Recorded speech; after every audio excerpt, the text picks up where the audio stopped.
Hello, Harley from Old North. Memorial Day weekend. I'm gonna film a little bit, but probably not much. I'll probably never get on the channel anyway, but all the kids are here, grandchildren. Just cut up a little birch tree in there that fell over. But kids are all up here for the weekend, just on a good wheeler ride. We just cut up a birch tree. We got a couple trees down here in the little field that fell over.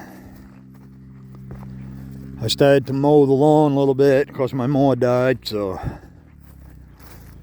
I sold my buddy one of my old John Deeres years ago, so I went and got his. He's out of town, but I grabbed his, a little wet spot. It's only rained for 2 months straight, so you can see how full the pond is. And it's sprinkling again. Hasn't rained for like 8 minutes.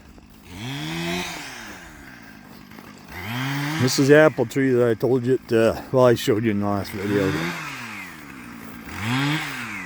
Finally fell over. We've been trying and trying for years to keep it up, but we lost the battle.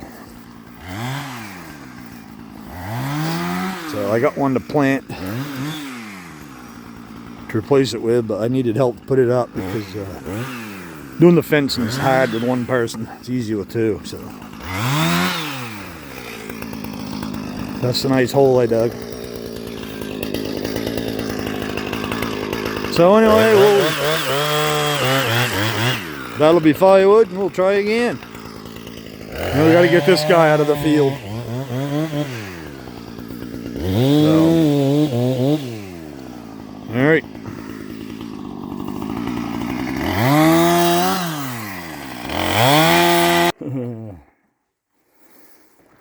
Yes, we got shooting the shit, and I forgot to film actually doing the work. So that's gone, that's gone. Hopefully these 3 or 4 will last. I'm putting one right there. That one's leaning hard. It's too bad because it's up above finally where the moose and deer can get to it, for the most part. This guy's blooming pretty good. And the 2 up in the middle of the field are blooming good too, so hopefully we'll get some apples this year. A couple of years ago we had a lot of apples and we didn't get any last year. So I should fertilize these. I don't know if I've been fertilizing them or not, but so anyway, we're gonna be back to, what do we got? 1, 2, 3, 4, 5 when I get the new one planted. I don't know how big these need to get before you have like a really good harvest of apples from them, but I haven't gotten it from any of them yet. One of these, maybe that one, and one up there, the first year after I planted them, the damn apples, there were so many apples, and they were so big I thought I was going to break the branches because the whole tree was barely bigger than my thumb. And the apples they had were incredible. That hasn't happened again. Hill stand still looking good. Looks like we just built it. It's been there, I don't know how long, 5, 6, 7 years. Kyle just dug I didn't show it, but an old camera out of the woods right there. When we was cleaning out some of these small maples. We left the raspberries this time. Maybe we'll get some black raspberries. But anyway, he found an old camera. The strap had broke, had fallen off this tree, and it had a card in it. So I'm going to take the card up and let it dry out by the fireplace and see what happens. Hopefully some pictures on there from years ago.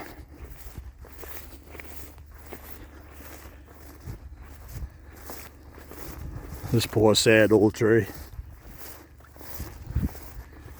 I think this one's the only one we planted that survived, and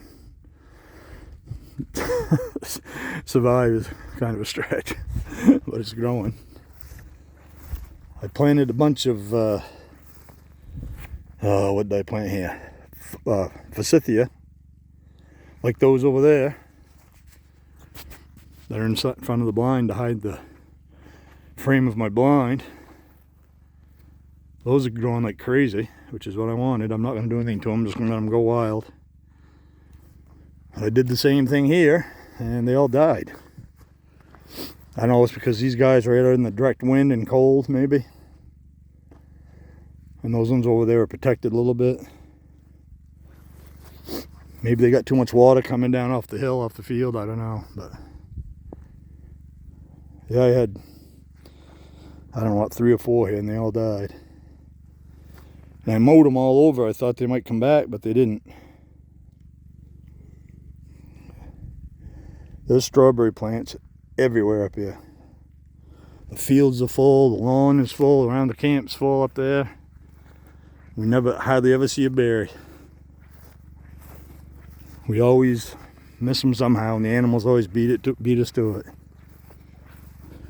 So, all right, well, hopefully the rain's going to hold off till later tonight, and we can sit by the fire a little bit. It's actually working out. It's overcast and a little cool, so it's keeping the black flies away.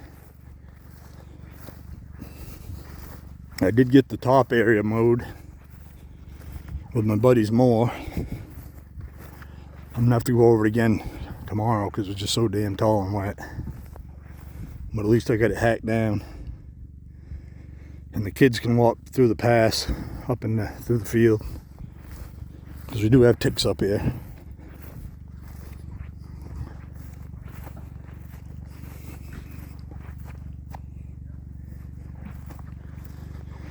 Alright, so we're going to stack the birch tree up here, let that dry for a few weeks, and either leave it for up here or take it home, one or the other. I'll probably fill the 3 full tiers in the basement up here. Lord, that'll give us enough wood for 2 or 3 years at least.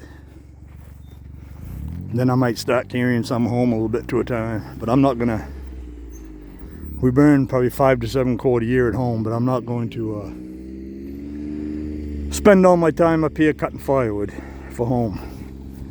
You know, cutting it up here and lugging it home and splitting it, or splitting it here and lugging it home, and loading and unloading it 4 times. It's just not. I'm not going to spend all my time working on firewood when I'm up here.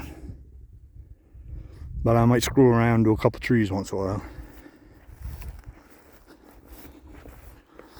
Looks like the smoke's back. We had a pretty good fire going considering how wet everything is. But, oh, we still got flame. Trying to get it hot enough so the wet stuff we put in burns. Anyway, we got all the gear here. All the kids are here. We just went on a good ride. Kyle and Shelby brought that little camper up because the kids wanted to bring that up and stay in it. So they're going to stay in that tonight, I believe.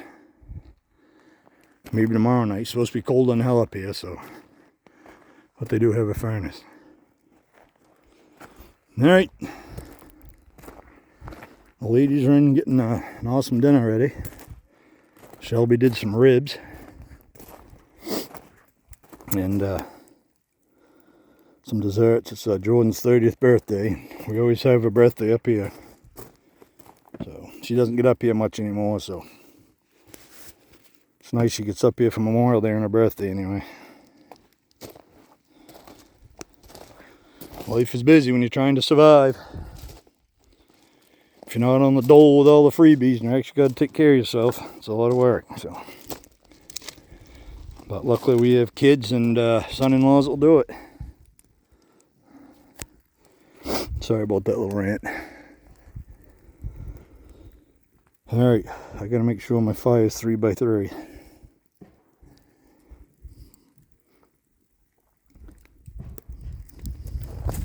Yep. Is it true that smoke goes to the highest point?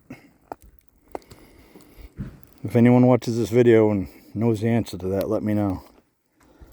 Because it does seem to be true. One guy told me he puts a really high rock on the back side of his fire pit that's higher than everybody sitting down, and the smoke will go towards that. Now I don't know if that's a bunch of crap or not, but there's no wind right now, and I'm standing out, and the smoke is literally following me around. And I know everyone says that when they're around a fire pit. Hey, the smoke's following me. But I think it might be true. So what do you think? Alright, I'm going to try to film some more and have a decent sized video, but if not, like I said before, I'm going to just put snippets on because I'm using my phone. So in case I screw this up, enjoy your Memorial Day weekend. God bless America.